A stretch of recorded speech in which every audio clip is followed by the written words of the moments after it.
আসসালামু আলাইকুম দর্শক, স্বাগত জানাচ্ছি আরটিভির রাতের সংবাদ। আপনাদের সঙ্গে রয়েছে আমি নীরা ফেরদৌস। ১০২ বছরের ইতিহাস নিয়ে নতুন অধ্যায় শুরুর দিন গুনছে ঢাকা বিশ্ববিদ্যালয় কেন্দ্রীয় ছাত্র সংসদ ডাকসু।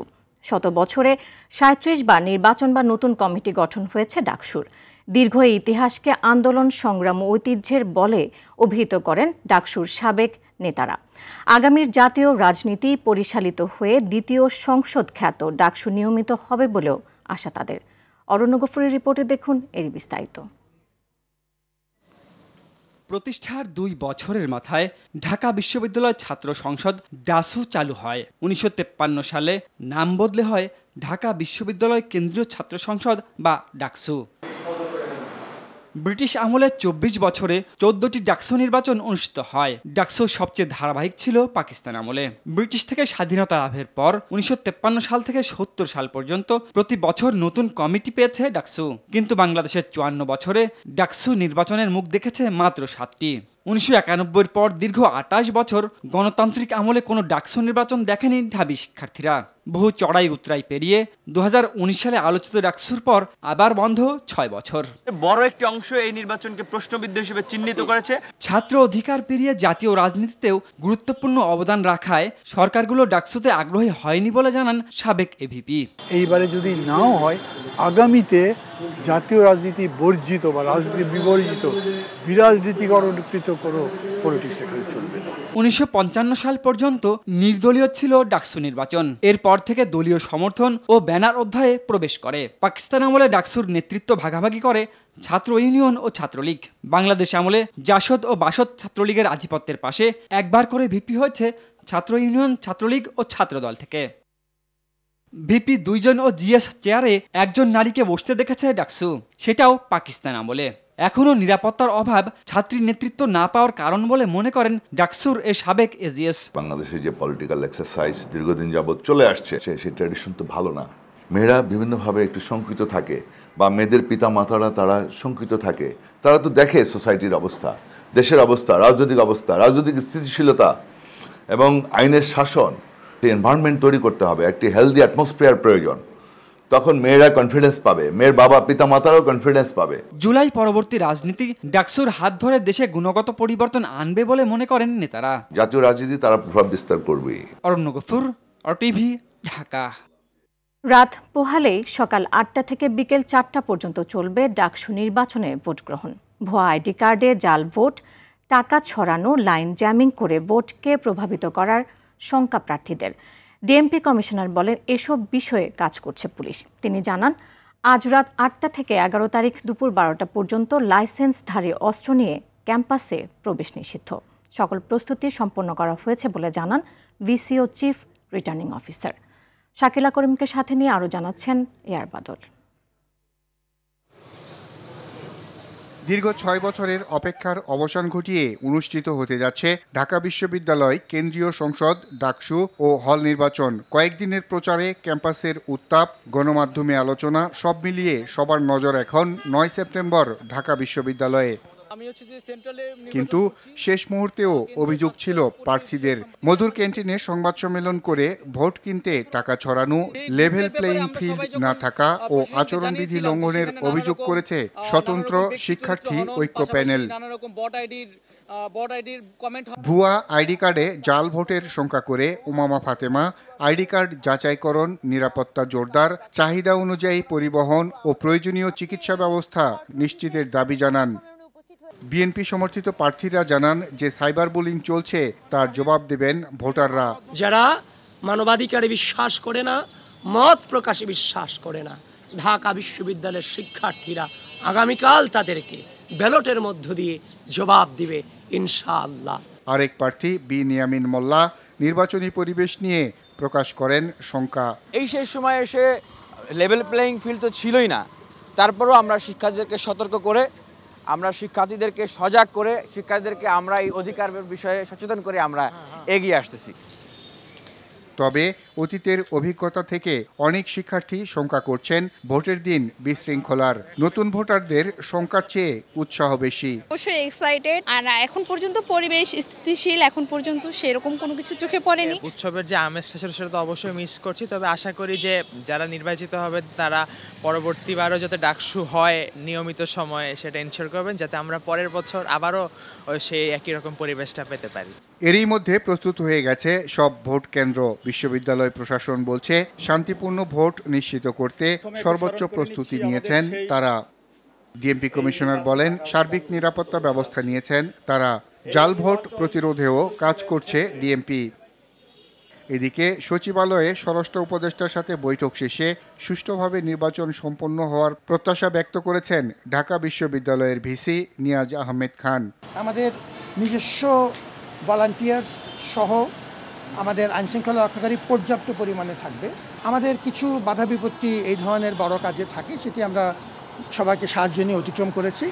এখন আমরা আশা করছি যে আগামীকালকে একটি শান্তিপূর্ণ ভোট অনুষ্ঠান হবে। ডাকসু নির্বাচনকে কেন্দ্র করে আগামী 34 ঘন্টা ঢাকা বিশ্ববিদ্যালয়ের সব প্রবেশপথ সর্বসাধারণের জন্য বন্ধ থাকবে। আর বাদল, RTV, ঢাকা। এদিকে জাহাঙ্গীরনগর বিশ্ববিদ্যালয় কেন্দ্রীয় ছাত্র সংসদ জাকসু নির্বাচনে প্রার্থিতা ফেরত চেয়ে হাইকোর্টে রিট করেছেন ভিপি পদ থেকে বাদ পড়া প্রার্থী অমর্ত্য রায় জন। সোমবার হাইকোর্টের সংশ্লিষ্ট শাখায় রিটটি দায়ের করেন তিনি। বিশ্ববিদ্যালয়ের প্রত্নতত্ত্ব বিভাগের শিক্ষার্থী অমর্ত্য রায়ের দাবি ভিপি প্রার্থী থেকে তাকে অন্যায়ভাবে বাদ দেওয়া হয়েছে। এ বিষয়ে তার আইনজীবী জানান রিটে জাকসু নির্বাচন স্থগিত চাওয়া হয়নি। যে আদেশ বলে অমর্ত্য রায়ের প্রার্থিতা বাতিল করা হয়েছে সে আদেশ বাতিল চাওয়া হয়েছে। আগামীকাল এর রিটের শুনানি হতে পারে বলেও জানান তিনি। দায়ের করেছেন সেখানে কোনোভাবেই, আবারও বলছি, কোনোভাবেই নির্বাচন স্থগিতর ব্যাপারে কোনো প্রার্থনা আমাদের নেই। আমাদের একটাই চাওয়া যাতে অমর্ত্য রায় এই নির্বাচনে ভিপি প্রার্থী হিসেবে প্রতিযোগিতা করতে পারেন। তার প্রার্থিতা ফিরে পাওয়ার জন্য আবেদন করেছে এবং তাকে যে আদেশের বলে এখানে প্রার্থিতাটা স্থগিত করা হয়েছে, বাতিল করা হয়েছে, সেই আদেশটি আমরা স্থগিত চেয়েছি। এর বাইরে আমাদের কোনো প্রার্থনা নেই। এদিকে রাজশাহী বিশ্ববিদ্যালয় কেন্দ্রীয় ছাত্র সংসদের সিনেট ছাত্র প্রতিনিধি হল সংসদ নির্বাচনে মনোনয়নপত্র যাচাই শুরু হয়েছে। সকাল 10টা থেকে বিকেল 5টা পর্যন্ত আজ ও আগামীকাল চলবে এসব মনোনয়নপত্র যাচাই। গতকাল পর্যন্ত 23টি পদের বিপরীতে 259 প্রার্থী মনোনয়নপত্র জমা দিয়েছেন বলে জানিয়েছে রাকসু নির্বাচন কমিশন। সিনেটের 5টি ছাত্র প্রতিনিধি পদে 62 জন এবং হল সংসদের 17টি হলে 604 জন মনোনয়নপত্র জমা দিয়েছে। সব মিলে রাকসুর 16টি হল ছাত্র সংসদ ও সিনেটে ছাত্র প্রতিনিধি পদে মোট মনোনয়নপত্র জমা দিয়েছেন 925 জন। জনগণের সমর্থন নিয়ে গণতন্ত্রের প্রতি যে কোনো হুমকি মোকাবেলা করা হবে বলে হুঁশিয়ারি দিয়েছেন বিএনপির ভারপ্রাপ্ত চেয়ারম্যান তারেক রহমান। বলেন, দেশ গণতন্ত্রের রেল লাইনে না ওঠা পর্যন্ত, প্রত্যাশিত বাংলাদেশ প্রতিষ্ঠিত না হওয়া পর্যন্ত জীবন বাজি রেখে কাজ করবে বিএনপি। রাজনৈতিক দলগুলো নিজেদের মতো বক্তব্য দিতে থাকলে পলাতক স্বৈরাচার ফিরে আসার পরিস্থিতি তৈরি হবে বলেও সতর্ক করেন তিনি। রুদ্র রফিকের রিপোর্ট। 8 বছর পর অনুষ্ঠিত হলো ঠাকুরগাঁও জেলা বিএনপির দ্বিবার্ষিক সম্মেলন। ঠাকুরগাঁও বালক উচ্চ বিদ্যালয় মাঠে নিজ নির্বাচনী এলাকায় আয়োজিত এই সম্মেলনের উদ্বোধন করেন দলের মহাসচিব মির্জা ফখরুল ইসলাম আলমগীর। বিএনপি মহাসচিব বলেন, স্বাধীনতার পর থেকে যারা বারবার দেশকে অস্থিতিশীল করতে চেয়েছে তারা নির্বাচন বিলম্বিত করতে চায়। স্বাধীনতার ঘোষক, বহুদলীয় গণতন্ত্রের প্রবর্তক এবং আধুনিক বাংলাদেশের উপকার শহীদ জিয়া রহমান সাহেবকে হত্যা করেছে এবং গণতন্ত্রকে হত্যা করেছে বারবার। চক্রান্তকারীরা আবার বাংলাদেশের গণতন্ত্রকে হত্যা করবার ষড়যন্ত্র করছে। ভার্চুয়ালি যুক্ত হয়ে দলের ভারপ্রাপ্ত চেয়ারম্যান তারেক রহমান বলেন, রাজনৈতিক দলগুলো জনগণকে বাইরে রেখে কাজ করলে দেশে অরাজক পরিস্থিতি তৈরি হবে। জনগণের কাছে যাওয়ার পরিবর্তে যদি শুধু নিজেরাই আমরা কথা বলতে থাকি, একটি অরাজক পরিস্থিতি তৈরি হবে, যে পরিস্থিতি পলাতক স্বৈরাচারকে আবার ফিরে আসার পরিস্থিতি হয়তো তৈরি করতে পারে। যে কোনো মূল্যে দেশের মানুষের গণতন্ত্রের অধিকার পুনঃপ্রতিষ্ঠিত করা হবে বলেও জানান তিনি। গণতন্ত্রের প্রতি যে কোনো হুমকিকে আমরা মোকাবেলা করব যতক্ষণ পর্যন্ত আমাদের প্রিয় মাতৃভূমি বাংলাদেশ গণতন্ত্রের রেল লাইনে চলা শুরু না করবে ততক্ষণ পর্যন্ত বিএনপি শহীদ জিয়া খালেদা জিয়ার প্রত্যেকটি নেতা কর্মী অতন্দ্র প্রহরীর মতন জেগে থাকবে। গণতন্ত্রের যাত্রাকে কেউ যেন বিঘ্নিত করতে না পারে সেজন্য নেতাকর্মীদের সজাগ থাকার আহ্বান জানান তারেক রহমান। যে কোনো মূল্যে বাংলাদেশের বিরুদ্ধে ষড়যন্ত্রকে রুখে দিয়ে গণতন্ত্রকে প্রতিষ্ঠা করা। রুদ্র রফিক, RTV, ঢাকা। মব সৃষ্টি করে মুক্তিযোদ্ধা বা মুক্তিযুদ্ধকে ছোট করার কোনো সুযোগ নেই বলে সতর্ক করে দিয়েছে সেনাবাহিনী। সোমবার দুপুরে সংবাদ সম্মেলনে এসে সেনাবাহিনীর এই অবস্থান তুলে ধরেন সামরিক operation পরিদপ্তরের colonel staff Shafiqul Islam.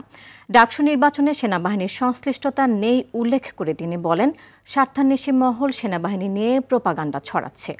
ত্রয়োদশ জাতীয় সংসদ নির্বাচন নিয়ে আনুষ্ঠানিকভাবে নির্বাচন কমিশনের কোনো নির্দেশনা পায়নি সেনাবাহিনী। তবে নির্বাচন কমিশন ও সরকারের নির্দেশে কাজ করতে সেনাবাহিনী প্রস্তুত বলে জানান কর্নেল শফিকুল। এছাড়া নিষিদ্ধ দলের ঝটিকা মিছিলের বিষয়েও আইনশৃঙ্খলা বাহিনী খতিয়ে দেখছে বলেও জানান তিনি। কোনো কিছু দিয়ে আমাদের মুক্তিযোদ্ধা বা মুক্তিযুদ্ধকে ছোট করার কোনো সুযোগ নেই। সেখানে যদি কেউ আসলে প্রোপাগান্ডা বা মিস ইনফরমেশন বা ডিস ইনফরমেশন সোশ্যাল মিডিয়াতে শেয়ার করে থাকে, এটা আসলে অনাকাঙ্ক্ষিত একটি বিষয়। মহামারীর রূপ ধারণ করেছে বেকারত্ব, উল্টো পথে চলছে দারিদ্র্য কমানোর প্রক্রিয়া। এমন পরিস্থিতিতে প্রবৃদ্ধির নতুন চালক তৈরি এবং অর্থনীতির গতি বাড়ানোর আহ্বান জানিয়েছেন অর্থনীতিবিদ ও ব্যবসায়ী নেতারা। ডোনাল্ড ট্রাম্পের বাণিজ্য যুদ্ধের সুফল পেতে ব্যবসায়ী নেতৃত্ব শক্তিশালী করা এবং রফতানি বৈচিত্র্য সহ হয়রানিমুক্ত পরিবেশ নিশ্চিতের তাগিদ দিয়েছেন তারা। আরও জানাচ্ছেন তহিদুর রহমানের রিপোর্টে। মার্কিন প্রেসিডেন্ট ডোনাল্ড ট্রাম্পের বাণিজ্য যুদ্ধ বিশ্ব অর্থনীতিকে ঠেলে দিয়েছে নজিরবিহীন অনিশ্চয়তার দিকে। সম্ভাবনা দেখা দিয়েছে নতুন বিশ্ব ব্যবস্থা গড়ে ওঠার। বাণিজ্য যুদ্ধের প্রেক্ষাপটে বাংলাদেশের করণীয় ও FBCCI এর ভূমিকার শীর্ষক আলোচনা সভার আয়োজন করে বাংলাদেশ বিজনেস ফোরাম। এই সময় অর্থনীতিবিদ ও ব্যবসায়ী নেতারা বলেন, নতুন বিশ্ব ব্যবস্থার সম্ভাবনা কাজে লাগাতে প্রতিযোগিতা, সক্ষমতা এবং লজিস্টিক্স সেবার মান বাড়াতে হবে। রপ্তানির নতুন খাত তৈরি করতে হবে। তাই সুশাসন জোরদার করতে ব্যবসায়ী সংগঠনগুলোকে এগিয়ে আসতে হবে। ট্রাম্প ট্যারিফের কারণে অলরেডি আমরা দেখছি যে পৃথিবীতে জিডিপি গ্রোথ 0.6% 2025 সালের যে এখন পর্যন্ত আছে 0.6% পড়ে গেছে, এবং এইখানে এশিয়া সবচেয়ে নর্থ আমেরিকার পরে সবচেয়ে বড় অভিঘাতটা আসছে এশিয়ার উপর, 0.4% ড্রপ। যে পরিমাণ ব্যবসায়ীদেরকে হয়রানি করা হচ্ছে, এইটা থেকে আমার মনে হয় মুক্ত করার জন্য সকলকে সক্রিয়ভাবে এগিয়ে আসতে হবে। LDC গ্র্যাজুয়েশনের পর চ্যালেঞ্জ ও উত্তরণের পথ বের করার পরামর্শ দেন NBR এর সাবেক চেয়ারম্যান। আমরা আমাদের সমস্ত সাজেশনগুলোকে একসাথে করে কিন্তু আমরা সকল স্টেক হোল্ডারকে দিয়েছি, এটাও কিন্তু চাচ্ছে না কর্তৃপক্ষ। অর্থনীতির গতি বাড়াতে না পারলে জুলাই অভ্যুত্থানের আকাঙ্ক্ষা পূরণ হবে না বলে মনে করেন ডক্টর হোসেন জিল্লুর রহমান। মানসিকতার মধ্যে গতিটাকে আমাদের সর্বাগ্রে নিয়ে আসতে হবে, কারণ গতি ছাড়া আমরা ওই আগাতে পারবো, কিন্তু বাংলাদেশের যে আকাঙ্ক্ষা আমরা তৈরি করেছি এই জুলাই অগাস্ট আপরাইজিংয়ের মাধ্যমে, সেই আকাঙ্ক্ষা কিন্তু অর্জিত হবে না। বাংলাদেশ ব্যবসায়ী ফোরামের নেতা আব্দুল হক সহ বিভিন্ন ব্যবসায়ী সমিতির প্রতিনিধিরা রাজনীতিমুক্ত FBCCI গঠনের তাগিদ দেন। ক্ষুদ্র মাঝারি সবাই জেনুইন যারা ব্যবসা করেন। তৌহিদুর রহমান, RTV, ঢাকা। সাংবাদিকদের জন্য একটি সুরক্ষা আইন এবং নবম ওয়েজ বোর্ড বাস্তবায়নের প্রক্রিয়া চলছে বলে জানিয়েছেন তথ্য উপদেষ্টা মাহফুজ আলম। বলেন, সরকার সাংবাদিকদের কল্যাণে বিভিন্ন কাঠামো, আইন, বিধি ও প্রতিষ্ঠান গড়ে তুলেছে।